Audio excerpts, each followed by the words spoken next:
Просто ინგა ეს არის მასალა ისეთი. აი უყურეთ. ახლა ელარჯი არა გვაქვს. ეს არის პრეზენტაცია. ბაჩო დაბზანდით. ინგა დაჯექი. ბიჭებო, დაჯექით. აი ეს არის ბაჩოს მიერ გაკეთებული მაგიდა. შენ წარმოიდგინე GB ჩვენი ემბლემა, GB ჩვენი ემბლემა და ყველა სკამებს ჩვენი ემბლემა აქვს. უყურე როგორ იყო ძველ დროში. ელარჯი რო გქონდეს ძალიან კარგია, მაგრამ იმედია, ყველაზე მაგარი რესტორანი საქართველოში მეგრელების, მეგრელი რო აკეთებს ელარჯს, აი ამ გადაცემის შემდეგ დამირეკავს და აი პირველად ეს უნდა დავტესტოთ ეს მაგიდა აი იმ რესტორანში. მეგრელებო, ვინც ყველაზე მაგარი ხარ თბილისში დავტესტოთ. თუ გინდა ნებისმიერ ადგილზე საქართველოს ტერიტორიაზე მაგარ ელარჯს ვინც გააკეთებს, დავტესტავთ აი ამ მაგიდას. ამაზე უკეთესი ტაბაკს ეძახოდა ბებია ჩემი. და ჩვენი წინაპრები, ეს არის ტაბაკი. ზუსტად ამაზე იჭმევოდა ძველად ეს ელარჯი. უყურეთ. ელარჯი ინგა არ უნდა ესა დაასხა თუ როგორ იტყვიან თებსზე.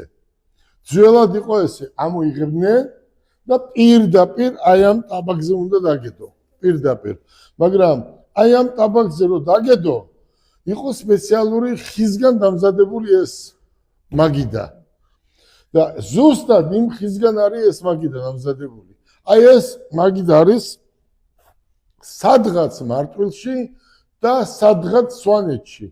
და ეს ბაჩო უშოვია, აურჩევია და დღეს ჩვენ ეს მოგვიტანა, ხო?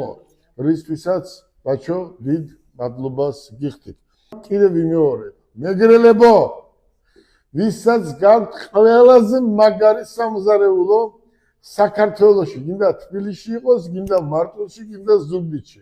ვისაც გაქვთ ყველაზე მაგარი სამზარეულო, 6 კაცი მოვდივართ, მოგვაქვს ჩვენი მაგიდა და საქართველოს ისტორიაში იმ დროს არ ვამბობ. აი ამ დროს ამ ახალგაზრდებს და მთელ საქართველოს ვაჩვენოთ, თუ პირდაპირ ელარჯი როგორ უნდა დავასხატოთ. პირდაპირ მაგიდაზე, თებშის გარეშე და როგორ უნდა მივირთვათ ის. გისურვებთ წარმატებას, ხოლო ბაჩოს დიდ მადლობას ვუხდი. რა სიტყვი ბაჩო? ეგეთი ნამუშევრები, ეგეთი ნაშრომები ჩემთვის პატივი არის, როდესაც აი ეგეთ კულტურულ მემკვიდრეობებზე მუშაობ და არ კარგავთ ძველს. გელა ბარკალაია, აი საერთაშორისო კულტურის სივრცეს გენერალურმა დირექტორმა